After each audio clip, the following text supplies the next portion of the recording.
traverser le temps est le plus grand espoir d'une saga de cinéma. Les sagas de cinéma sont souvent éphémères. Certaines essayent de combattre cette idée d'être enfermées, bloquées, dans un espace-temps ne leur laissant que peu de place pour traverser les époques et marquer les esprits sur le long terme, mais il est évident que pour un cinéaste, mettre en forme et concevoir une œuvre qui soit éternelle et qui ne sonne pas simplement comme la représentation d'un instant donné, est le saint Graal qui hante tous les artistes, de l'art de manière générale, et forcément du cinéma. Ainsi se pose l'idée même d'une saga, cette intention noble mais extrêmement difficile de mettre en forme et de pousser assez loin l'idée de ne pas s'ancrer dans une temporalité, mais de concevoir un objet qui soit tout simplement radical, important, fondateur même pour certains, et si dans cette émission on a pu avoir l'occasion d'aborder des sagas qui sont rapidement devenues anecdotiques, certaines cherchent tout de même, en premier et unique lieu, à rester dans les mémoires des spectateurs et de s'imposer comme des objets uniques et totalement novateurs. Et là, on touche à l'un des sacro-saints des sagas légendaires. Une saga qui encore aujourd'hui ne cesse de délier les langues, de déchaîner les passions, de marquer les esprits, d'offrir la découverte d'un univers, l'exploration d'une contrée lointaine, la compréhension d'un groupe de personnages, tous plus iconiques les uns que les autres, le tout dans un écrin qui a su s'imposer comme l'un des objets de cinéma les plus grandioses de son histoire et qui restera longtemps comme une saga de légende. Développé et conçu par l'esprit fou d'un néo-zélandais avide de 7e art et de grandiose, ainsi naquit à l'aune des années 2000, Le Seigneur des Anneaux. Arlésienne d'adaptation et de conception cinématographique qui, dès son écriture par un certain J.R.R. Tolkien, a donné envie à des auteurs de se passionner et de chercher à développer cela pour le 7e art, mais il aura fallu attendre le génie et la folie de Peter Jackson pour voir cet univers prendre pleinement forme et surtout profondément et instantanément marquer les esprits du grand public et se poser comme l'un des plus grands succès populaires, créatifs, critiques et reconnus par la profession de l'histoire du cinéma. Mais revenons d'abord au tout début de tout cela. Car à l'origine, il y a 3 livres, développés dans les années 50 par un Britannique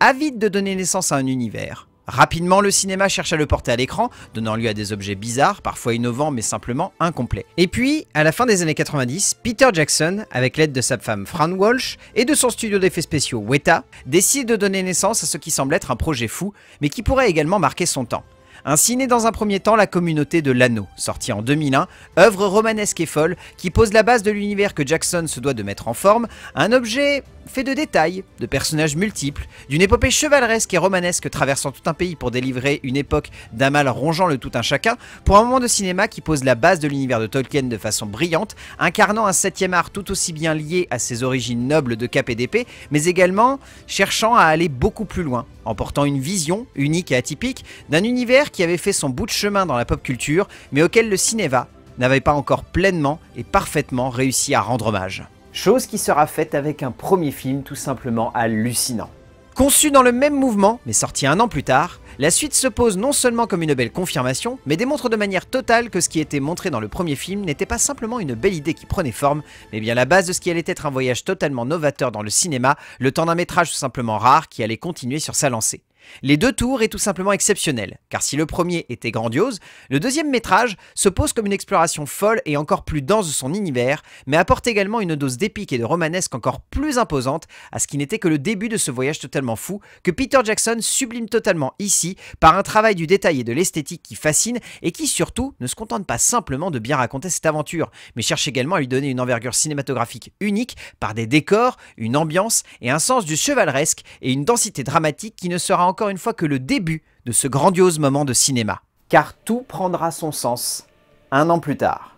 Puisqu'en 2003, tout cela se clôture. Toute cette idée, cette base, ce qui semblait être une bonne proposition, devient un ensemble légendaire, une trilogie de renom, un morceau de cinéma tout simplement épique et rare, une œuvre folle à la dimension dramatique, juste hallucinante et rocambolesque, devenant un moment de 7e art en or massif qui fera non seulement la légende de son réalisateur, mais qui apportera surtout aux spectateurs une dose d'action et de puissance cinématographique comme rarement on a eu l'occasion de la voir. Le Retour du Roi est un chef-d'œuvre. Mais à l'image de cette saga, il n'est rien sans ses 2 précédents volets, se posant comme l'apothéose rare et épique que peu de sagas peuvent se targuer d'avoir, donnant presque cette illusion qu'il s'agit du plus parfait des 3 volets, mais rappelant surtout que sans ce qui se serait passé dans les 2 précédents films, l'attachement à ces personnages, à cette conclusion, à la densité épique de cette aventure que nous offre cette bataille finale et la conclusion du parcours de ces héros, rien de tout cela ne serait aussi impressionnant, démontrant l'importance d'une vision au cœur d'une saga pour ne pas simplement faire 3 bons films ici, mais bien livrer un ensemble qui sonne comme indissociable de ses comparses. C'est un moment rare dans l'histoire du 7e art. Ainsi déjà, on peut se poser pour admirer ces trois objets de cinéma, symbole d'une époque qui semble aujourd'hui difficile à imaginer, où un auteur, défenseur d'une vision et d'un projet unique, a su mettre en forme un ensemble dramatique et cinématographique tout simplement rare, qui encore aujourd'hui ne sonne pas simplement comme une bonne trilogie, mais comme un ensemble légendaire de maîtrise, d'efficacité, de singularité et de brio. Bref, Peter Jackson porte un ensemble esthétique, graphique, narratif, dramatique, épique, bref, tout ce que vous pouvez imaginer en termes de perfection, puisque indéniablement, tout cela est un sommet de création. Un ensemble où l'on ne cesse de se dire que toutes les bonnes personnes, toutes les bonnes idées, toutes les bonnes évolutions du 7e art ont servi à mettre en forme un projet qui ne cessera de fasciner, qui ne cessera de marquer les esprits, qui, découvert par un, admiré par d'autres, reste avant tout un sommet de création et de conception cinématographique dont on pourrait évoquer chacun des artisans, allant de la musique de Shore, en passant par la photographie de Lesnie, en passant par le montage de Slaykirk, sans oublier les prouesses visuelles du studio Weta qui a su emmener toute une génération de cinéphiles dans les contrées lointaines de la comté, en passant par les mines de la Moria, le Gondor et bien sûr, jusqu'au Mordor. Un voyage unique, vision d'un auteur clairement singulier. Peter Jackson pose dans un premier temps les bases avec la communauté de l'anneau. Ancre son récit, ses personnages, l'idée même de l'univers de Tolkien dans quelque chose de plus palpable et de plus évocateur que les longues pages de description de l'auteur, livrant ainsi la base de ce qui sera le terreau dans lequel planter l'arbre qui donnera naissance à la plus parfaite des immersions pour le spectateur. Cet arbre sera planté avec les deux tours, qui démontrera que ce qui était présent dans le premier film n'était que la surface de la proposition romanesque et rare qu'avait envie de nous offrir le cinéaste, l'esthétique poussant encore plus loin la sensation de plonger dans l'univers, la dimension épique, repoussant ses limites, notamment avec cette bataille finale, mais également ce sens de l'humain au cœur du récit. Bref, on a là un arbre solide. Mais ce qui donnera à cet arbre la solidité d'un chêne centenaire, ce sera le Retour du Roi, où Peter Jackson donne tout ce qu'il a pour l'univers de Tolkien, ne se contente pas simplement de magnifiquement et justement conclure sa trilogie, mais donne tout simplement lieu à un classique du genre, à une œuvre dantesque et folle de cinéma, à un moment de génie où le metteur en scène a su comprendre l'univers dans ses moindres détails et donner lieu à une épopée unique, un film magique et une trilogie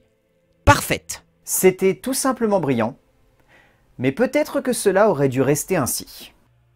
Car bien sûr, il y avait plus à raconter, bien plus. Et c'est ainsi que rapidement, dans la tête de Peter Jackson, est l'idée de mettre en chantier le Hobbit, récit autour de Bilbon Saké et de sa rencontre avec le dragon Smaug. Ce qui aurait dû être mis en scène et réalisé par un certain Guillermo del Toro est finalement revenu entre les mains de Jackson lui-même, qui décidera de nous offrir une nouvelle trilogie avec en premier lieu ce voyage inattendu, sorti en 2012, qui sonnera comme un pur plaisir de redécouverte de l'univers, une plongée harmonieuse et profondément nostalgique, démontrant également les limites de cette péripétie. Jackson maîtrise une nouvelle fois son univers, nous propose un moment de cinéma entraînant et prenant, qui marche de toute sa longueur, sans le moindre doute, mais qui démontre également qu'un seul film aurait certainement suffi pour pleinement et justement raconter une aventure sonnant comme beaucoup plus enfantine, mais tout aussi romanesque, donnant surtout lieu à un moment de cinéma qui sonne comme une véritable Madeleine de Proust pour les fans des premières heures de l'univers de Tolkien, entre les mains du réalisateur. Cela reste tout de même un excellent moment de cinéma.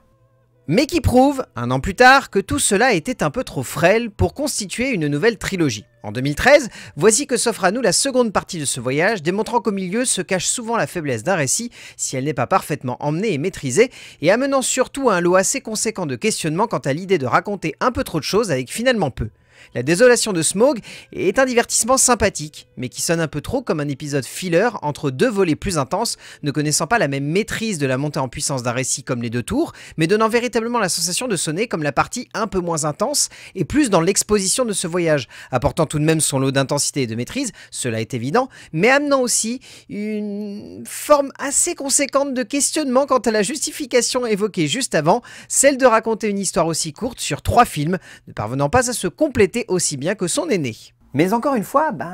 on passe un vrai bon moment devant. Cette sensation de complémentarité se ressentira un peu dans le 3e volet de cette saga, qui donnera lieu à une bataille impressionnante, longtemps fantasmée par les amateurs du roman, puisque totalement absente du récit, Bilbon sombrant dans les vapes, le temps de ce qui se nommera la bataille des 5 armées. Ce titre, fort évocateur que prend le long métrage, et tout ce qui se passe réellement durant un long métrage un peu trop long pour simplement compter une épopée qui aurait donné une bonne conclusion à un seul long métrage, mais qui au cœur d'une trilogie sonne comme un divertissement d'action acceptable, mais clairement pas à la hauteur d'un tel moment de cinéma qui aurait dû marquer profondément les esprits, mais qui résonne un peu trop comme la partie vague et maladroite d'une saga qui aurait dû beaucoup plus s'inspirer de son aîné et comprendre que si l'on souhaite raconter du romanesque et de l'épique, il faut réussir à le faire avec un matériel qui se plaise à jouer de cela et non qui cherche simplement à être compté pour les plus jeunes. Mais au fond,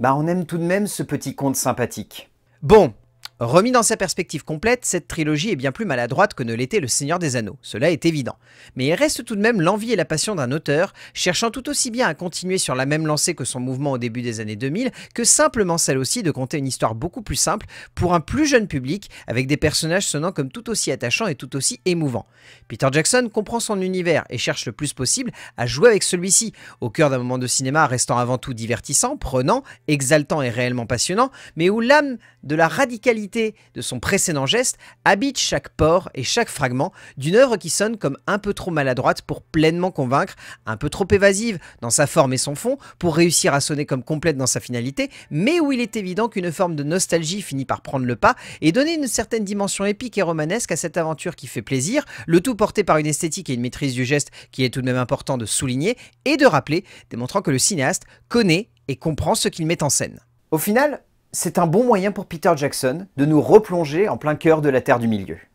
Quand on prend par exemple Un Voyage inattendu, on est en plein dedans. On est dans le plaisir non dissimulé et pleinement assumé de replonger dans cet univers avec ses personnages, en changeant de contexte et en assistant à une exploration plus douce et moins pesante de cette Terre du Milieu. Et là-dedans, Jackson brille et donne une âme forte à son métrage. Le souci, c'est que dès la désolation de Smaug, on sent que le récit est trop court pour réussir à donner de la perspective à cette aventure sur plusieurs films. Et donc, le deuxième volet tire un peu sur la corde, rallonge l'exposition des personnages, abuse des situations et des retournements et donne presque l'impression que c'est trop long, mais surtout qu'il n'y a pas grand chose à raconter. Et puis, la bataille des 5 armées est fun et prenante, mais ne parvient pas à être la conclusion à la hauteur de cet ensemble, affirmant tout de même une vraie maîtrise technique, visuelle et artistique de Peter Jackson, mais donnant aussi la sensation que tout cela n'est qu'un prétexte pour jouer avec les personnages, mais sans jamais chercher à aller trop loin, ou plus loin, tout simplement, ce qui est un petit peu triste, il faut bien l'avouer. Et malgré tout, voici donc une nouvelle page qui se tourne dans cet univers florissant de détails.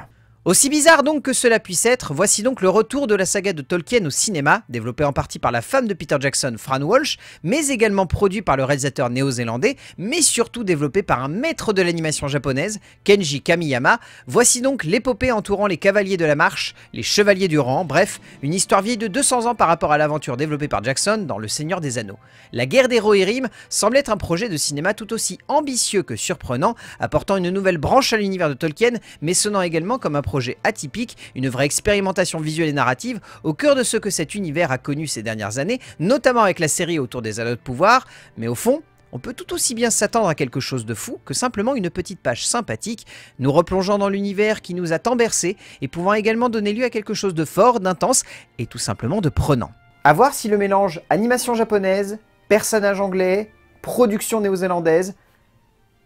ça fera peut-être un bon mélange, ou pas du tout.